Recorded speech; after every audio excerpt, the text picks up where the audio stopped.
আসসালামু আলাইকুম। আমি পদার্থবিজ্ঞানে নবম দশম শ্রেণীর গতি অধ্যায় সম্পর্কে আলোচনা করছি। এই গতি অধ্যায় খুবই গুরুত্বপূর্ণ পদার্থবিজ্ঞানে নবম দশম শ্রেণীর জন্য, এবং এটা হচ্ছে পদার্থবিজ্ঞানের একটা বেসিক অধ্যায়। এই অধ্যায়ের সবচেয়ে গুরুত্বপূর্ণ যে বিষয়গুলো, সেই বিষয়গুলো জানার জন্য আমাদের কয়েকটা সংজ্ঞা জানা অত্যন্ত জরুরি। আমি এখন সেই বিষয়টা সংজ্ঞাগুলা অবতারণা করতেছি। তার মধ্যে সবচেয়ে গুরুত্বপূর্ণ সংজ্ঞাটা হচ্ছে কি প্রসঙ্গ কাঠামো। প্রসঙ্গ কাঠামো খুবই গুরুত্বপূর্ণ জানার জন্য।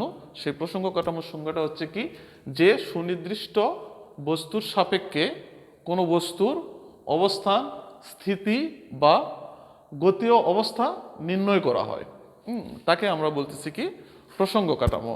অর্থাৎ আপনি একটা বিন্দু বা বস্তুর সাপেক্ষে আরেকটা বিন্দু বা বস্তুর অবস্থান নির্ণয় করা যাচ্ছে, হোক সে বা স্থির, হোক সে বা গতিশীল।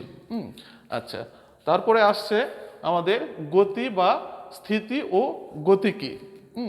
স্থিতি হচ্ছে কি, স্থিতি সময়ের সাথে কোনো কিছুর অবস্থানের পরিবর্তন না হয়।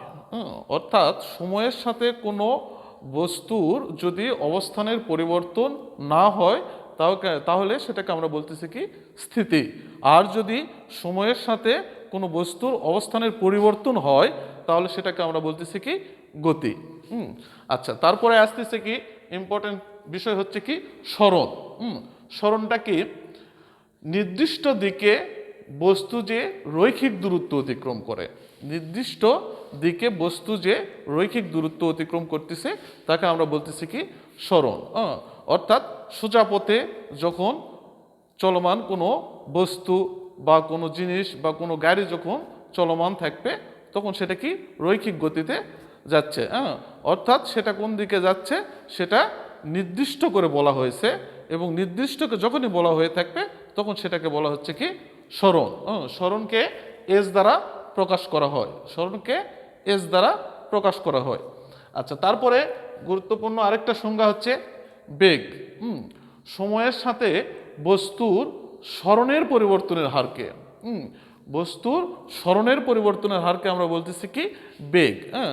যখনই কোনো বস্তুর বেগ নির্ণয় করব তখন আমাকে সবচেয়ে গুরুত্বপূর্ণ জিনিস মাথায় রাখতে হবে, সেটা কি তার সময়ের সাথে তার তুলনা করা হচ্ছে। অর্থাৎ সময়ের সাথে বস্তুর যখন কি হচ্ছে সরণের পরিবর্তন হচ্ছে, কতটুকু সরে যাচ্ছে, কত সময়ে কতটুকু সরে যাচ্ছে, 1 সেকেন্ডে 1 মিটার যাচ্ছে, 2 সেকেন্ডে 2 মিটার যাচ্ছে, এভাবে যখন সময়ের সাথে বস্তুর কি হচ্ছে সরণের পরিবর্তন হচ্ছে তখন সেটাকে বলা হচ্ছে কি বেগ।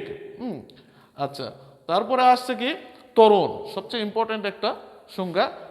তার আগে হচ্ছে বেগকে আমরা ভি দ্বারা প্রকাশ করে থাকি, বেগকে আমরা ভি দ্বারা প্রকাশ করে থাকি। ত্বরণ, সময়ের সাথে কোনো বস্তুর বেগ বৃদ্ধির হারকে বলা হচ্ছে কি ত্বরণ। সময়ের সাথে বস্তুর বেগের পরিবর্তন হচ্ছে, সময়ের সাথে বস্তুর কার পরিবর্তন হচ্ছে, বেগের পরিবর্তন হচ্ছে। যখনই বেগের পরিবর্তন হচ্ছে সেটাকে আমরা বলতেছি কি ত্বরণ। ত্বরণকে আমরা ত্বরণকে আমরা এ দ্বারা প্রকাশ করে থাকি, ত্বরণকে আমরা এ দ্বারা প্রকাশ করে থাকি। ওকে, ধন্যবাদ, ভালো থাকবেন সবাই।